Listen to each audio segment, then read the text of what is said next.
Welcome to the Defense and Aerospace Report. I'm Vago Muradian at the International Institute for Strategic Studies in Washington, D.C.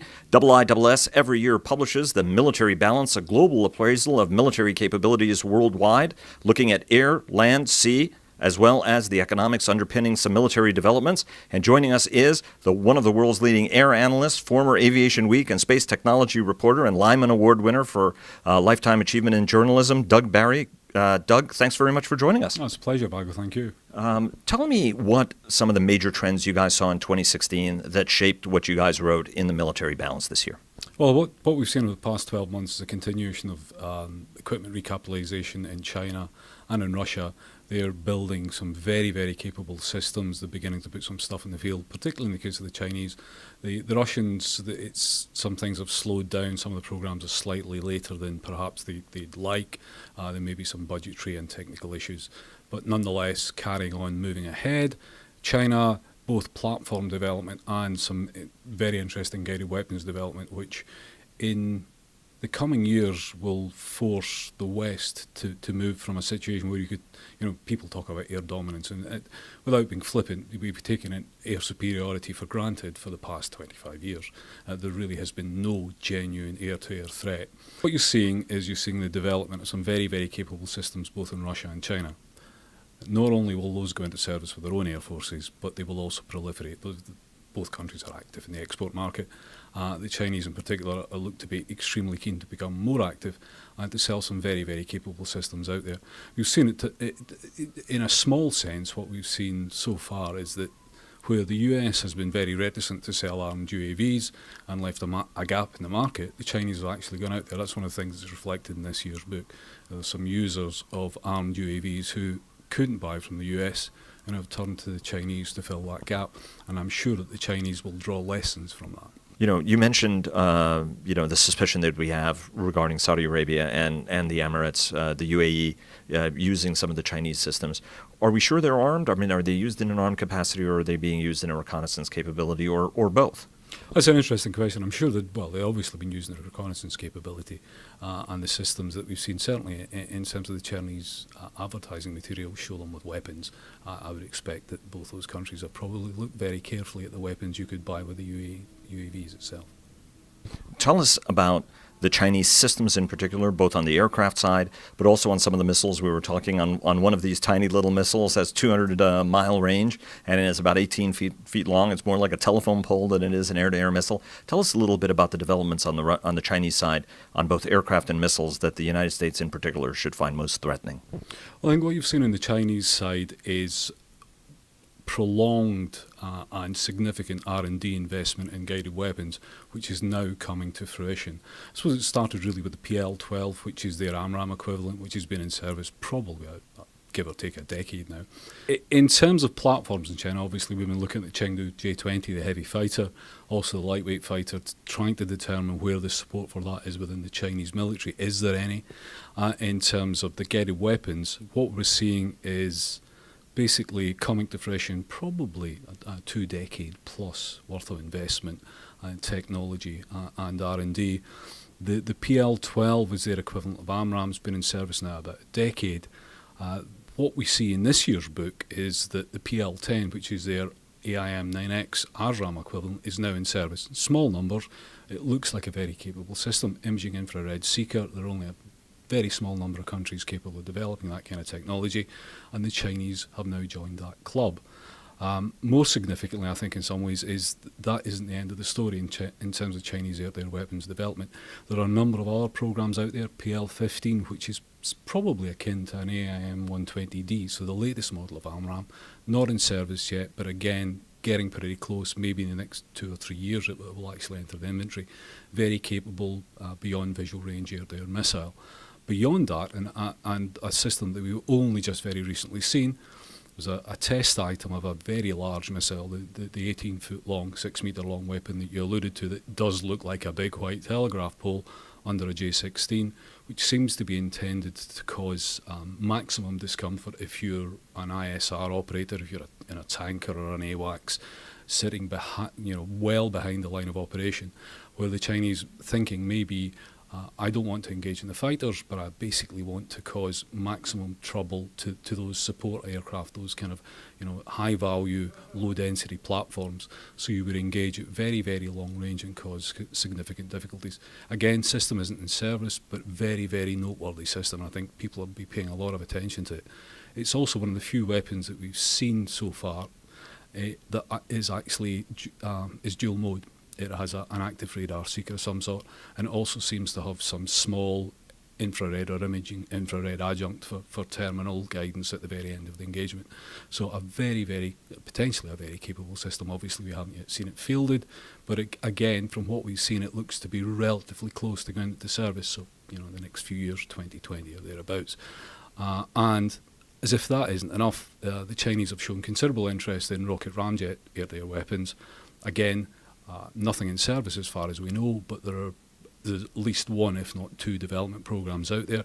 So you've got a range of weapons from the PL-10 close-range dogfight weapon to the telegraph pole, which, as I say, has potentially a notional range of about 200 nautical miles against a large target. Again, used for very, very specific target sets. It's not a missile you use every day, but for a very specific target set in a specific environment, that's the one you go to. So I think the most interesting thing there is just the range of developments the Chinese have got underway. And not only developments, but we're seeing these things come through into service, so very significant. I expect that will continue, and that will be the kind of pacing threat for Western air forces in general, in many ways, and certainly for the US in particular. Also, obviously, there's potential for some of these systems to proliferate. Well, let me take you to the question of one follow-up question on the systems before we go to the proliferation, because obviously, as you mentioned, both China and Russia are very eager to expand their global marketing footprint. You mentioned that on UAVs, for example, China is filling the void that some Western countries have in their reticence to sell systems. What do you think are the investments that Western air forces, particularly the United States, has to make in the Pacific? You can even look at it as its Asian allies have to make in order to counter some of these Chinese systems. Well, the difficulty that the West and the US has in particular is partly just geographical. It's a tyranny of distance. The advantage for China is it's playing at home. It's got its home basing environment, so you're much closer to home base. The US is having to, in any kind of envisaged scenario, would be playing at considerable range, so you'll need you need significant support platforms, ISR, tankers. You also need to have the ability to deal with the kind of threats that the Chinese could potentially put in the air against you, which are well-equipped, increasingly well-equipped, increasingly capable air-to-air platforms. It's going to be difficult, not impossible, and I think some of the things you see within the kind of notional sense of the third offset are intended to address those capabilities and start to unpick them. Do you think that a sixth-generation fighter is what the United States needs? Because there is those who argue, Joint Strike Fighter, great airplane, but maybe a little bit too short-ranged. F-22s, we don't have enough of them. Is it time for the United States, including some of its close partners, to consider developing a very, very long-range fighter akin to some of the things that China has been working on? I think one of the fascinating things about where we are now is, inflection point is an overused term, but I think in the air domain, I think we probably are at an inflection point where people are beginning to look and say, okay, we've had pretty much air superiority, air dominance for the last quarter of a century, give or take. Obviously, there's some threats, but not particularly significant in the air-to-air domain. I think over the next 10, 20 years, that will change. It's changing already. That then drives the kind of platforms that you might want. The 35 is a very capable platform, obviously, but designed with an air-to-air capability in mind, but very much designed for the air-to-surface role as its primary task. You then say, what would I want as a complement to that kind of a capability? Do we need something which is focused primarily on the air-to-air role? And if that's the case, what then does that platform look like? In the Asia-Pacific domain, you then say, is range a driver? It probably is. So you're looking for a comparatively large platform with long legs. Obviously, it must be able to tank. You want to be able to put as much ordnance inside as you can so you keep the signature down. And you probably want some fairly long-legged weapons inside your aircraft to start to deal with those long-range threats that you're faced with. Let me ask you about Russia. because I want to go to the global market and follow up with you on that. But I want to ask you about Russia. Obviously this was a big year for Russian air power, obviously a key role in Syria. We saw the Caliber missile launch where Russia demonstrated that just like the United States and UK, it can fire long-range cruise missiles. It did so from the Caspian Sea to hit targets. What do some of these developments mean to you as somebody who studies them, and what they mean for Russian capabilities, and how Russia managed to use air power effectively from your standpoint? I think there are a number of lessons that the Russians themselves will be drawing from the Syrian operation. Most of them positive. I think if from a purely kind of capability analysis approach, what they've attempted to do is for the most part worked. You've seen systems that have been in development for a long time actually deployed operationally, and I think that's what they've been doing. It's a kind of test and adjust environment for them. Let's try this, let's see, does it work, doesn't it work? If not, what do we have to change? On the cruise missile side, obviously with the Caliber family, Ka-101, which is an air-launched, very long-range weapon, which there will be a nuclear variant, Ka-102, which is also in service, obviously, but not used, thankfully, in Syria. Ka-555, which is a conventional variant of the Ka-55, the old nuclear air-launched cruise missile. So the Russians have tried a number of weapon systems, and we've seen footage of them striking targets. We've seen footage of some of them actually missing targets, and we've seen footage of some of them having crashed on the way to the target. Is that to be expected? Yeah, you're going to lose some of these things. Exactly how many they lost in the early days of the engagement, it's difficult to tell, but they've lost a few, so they'll look at what's happened there. Perhaps, I suppose one of the things that I've been struck by is their ability to sustain this kind of deployment at range over a considerable period of time. It's not something they've done for a long time, and out of area deployment. So they've got Su-34s, Su-35s, Su-24s. They put 25s in and out, and they've moved platforms in and out. They've managed to sustain the operational tempo pretty well, with some new bits of kit in there that must have been a kind of stressor for them. Could we put the Su-35 in there and support it and keep it operational? I would imagine they've found some difficulty in doing that. They'll probably take some lessons from that, but they do seem to have managed to make it work. Also, I think significantly was we saw the Russians deploy for the very first time AA-12B, which is an upgrade of the AA-12, which is their kind of AMRAAM equivalent, which actually never went into service. When they finished development, unfortunately in the 1990s, they'd run out of money. So although the missile was sold in the export market, the Russian Air Force itself never took any. They have now taken an upgrade of that in small numbers, but it's in service, and it's very significant for them. This was something they needed, and they obviously fielded it in Syria just to look at its kind of how it performed on the aircraft and how it behaved in that kind of environment. When you look at Russia's capabilities, if you were a NATO planner, how significant and threatening are Russian air developments, investments, and capabilities you see coming down the pipeline? Are they boutique threat, or do you think it's as serious as some senior planners look at it when combined with the entire Russian order of battle, which would be to create these anti-access area denial bubbles under which it can then prosecute land operations, for example? I think you have to honour the threat in the sense that the kind of equipment that Russia is now bringing into inventory is significantly more capable than it's had really since the end of the Cold War. And in that sense, what we're seeing is a kind of much delayed modernisation programme. A lot of the systems we're now seeing coming into service over the past few years are actually systems that were originally designed or conceived in the 1980s. The collapse of the Soviet Union, the economic turmoil in the early 1990s basically derailed a lot of these programmes. From 2005, 2007, you see increased investment in defence, and you see these systems, one, being completed in terms of research and development and testing, and two, then entering production. So the Su-35, the Su-34 are examples of this.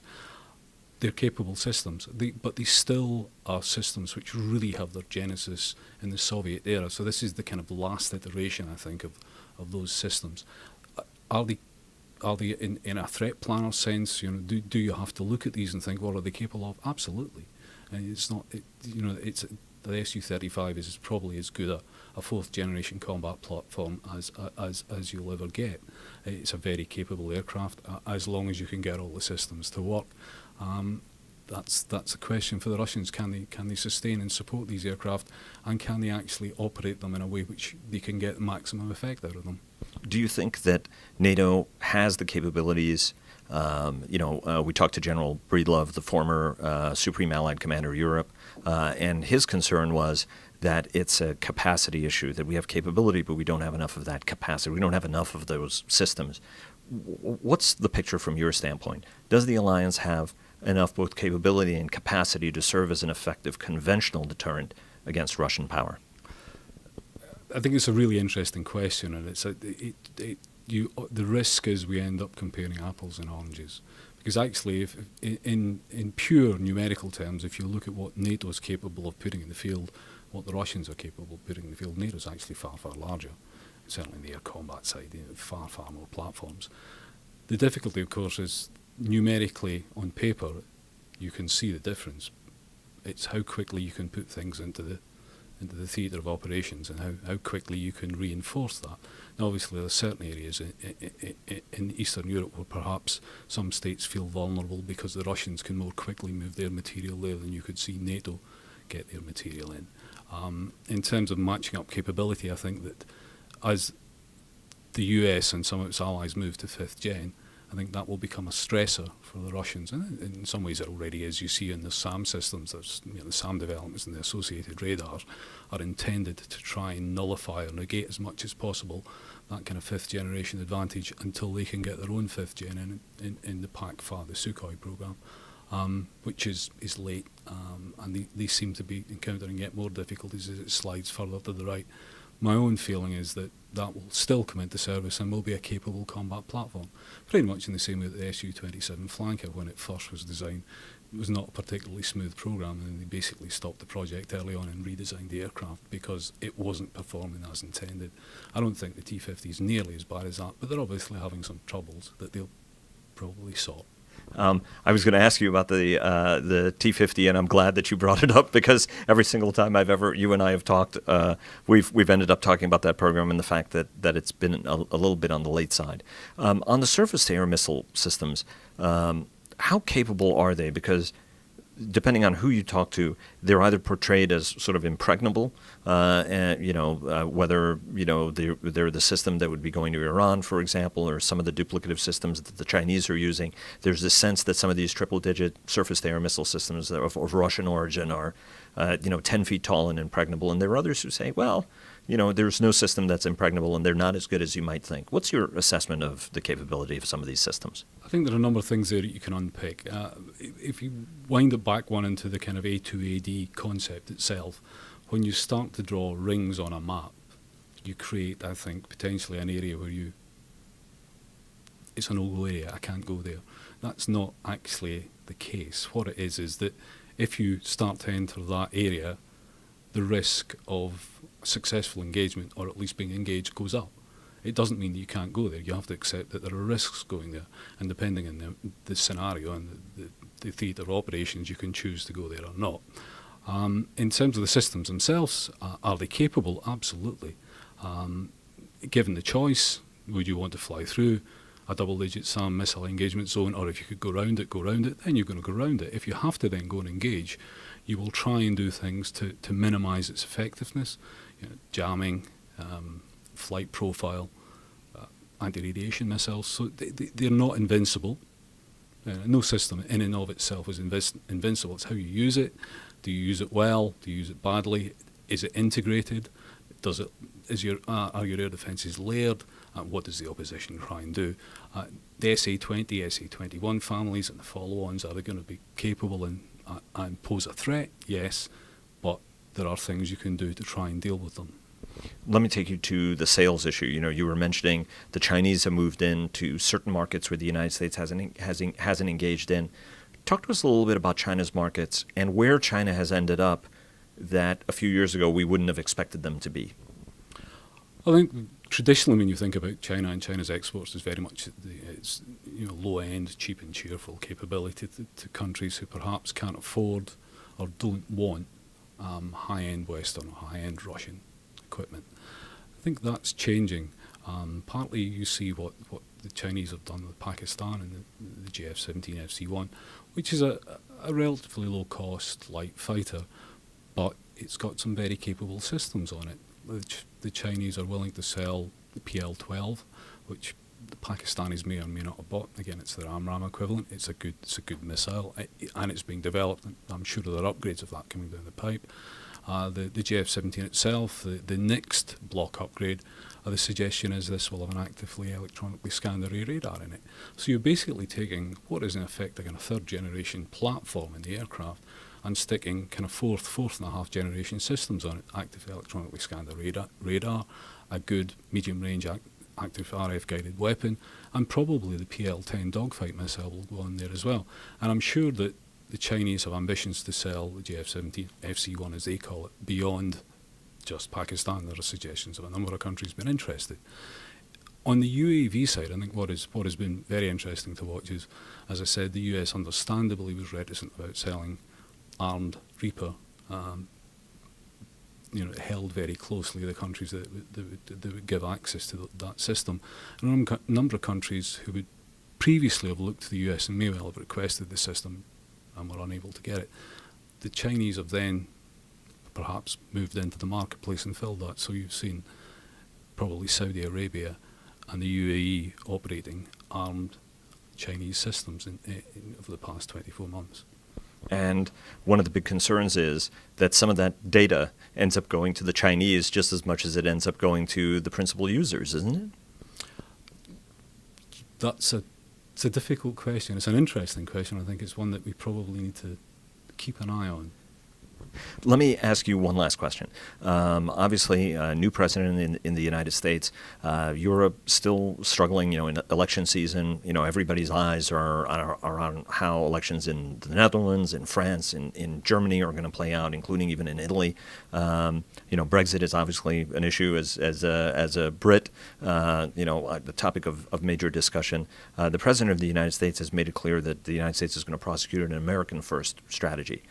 Given that the aerospace industry, particularly on the military industry, but commercial industry as well, is so incredibly globalized, and the United States has still been in the forefront, what are the potential implications? You sit in London, you travel extensively.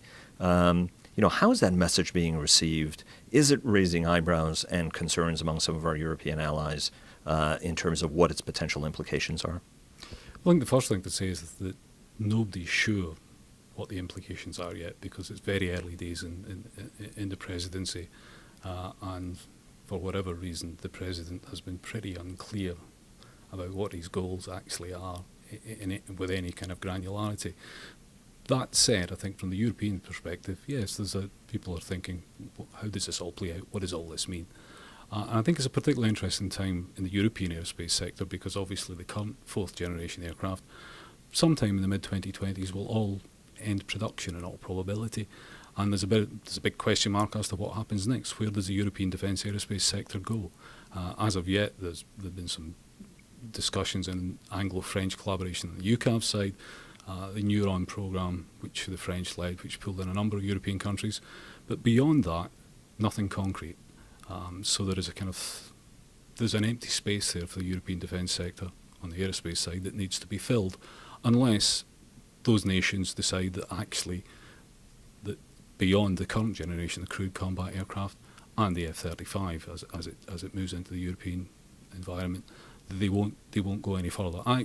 My own view, and it is just a view, is that this will not be the case, that there will be another European combat aircraft programme. How it actually develops remains to be seen. I think one little interesting development is the 4-year programme that BAE Systems has now got in Turkey. It's just perhaps a signal of how things may continue to move as people try to think around this issue of what happens beyond the current generation of combat aircraft. In a European sense, where do we go? And do you think that statements from the United States could push European countries to actually develop in that direction? Because there was a sense that once the F-35 is in widespread service, that it could break the other way, and there could be a transatlantic program, or that there wouldn't be any impetus. Do you think that statements like that, and especially if folks think that there are protectionist barriers and et cetera going up, that it might drive European countries to give a little more impetus to that kind of a program? Develops in the defence aerospace sector are always a long game. The presidency will last for 4 years, or this presidency. So I think that nothing is going to be decided in these 4 years. I think people will watch behaviours perhaps and see some signals and think how they hedge round this. I don't think that Europe is going to be in 4 years' time ready to move ahead with a completely new programme, but I'm sure people in industry and government will be considering what they do. Transatlantic options are obviously there. The F-35 is a clear example of what can be done. It's a question of where we go next in the European context. Do the Europeans decide they want to go on a European-only programme, and how that's structured? And obviously that's in and of itself is, as you know, is European developmental programmes are always run perfectly smoothly, and it's all kind of sweetness and roses. Or you have a transatlantic option, or perhaps you have a mix and match of both. Is there room for more than one programme? I think that very difficult to see, perhaps, that there would be, but not impossible. But I think these are all, certainly as somebody who watches the sector as closely as I do, and I'll try to, they're fascinating questions. I'll be intrigued to see how it plays out. And one last question. You're going to be going to Moscow for the air show in just a few months. What do you expect to see at the air show?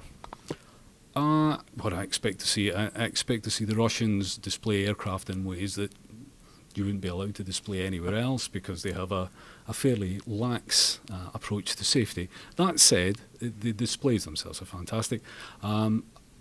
Seriously, we will see more capable Russian kit on display out there in the world marketplace, saying that this is good. And I'm sure they will be saying, as combat tested, as seen on Russia Today television in Syria. It sounds terrible, but it's a marketing opportunity for them, and they will use it. There will be more of the SU. Whatever the SU number is for the T-15, we don't know yet. So PACFA requirement will be there, and they'll be talking that up. In terms of weapons, interesting to see if we see any more SAM developments, if they talk a little bit more about the S500 designation, what's happened to the S350, which we've been waiting to see. So there are lots of things that certainly I'll be very interested when I'm there. Doug, thanks very much for joining us. It's a pleasure. Thank you.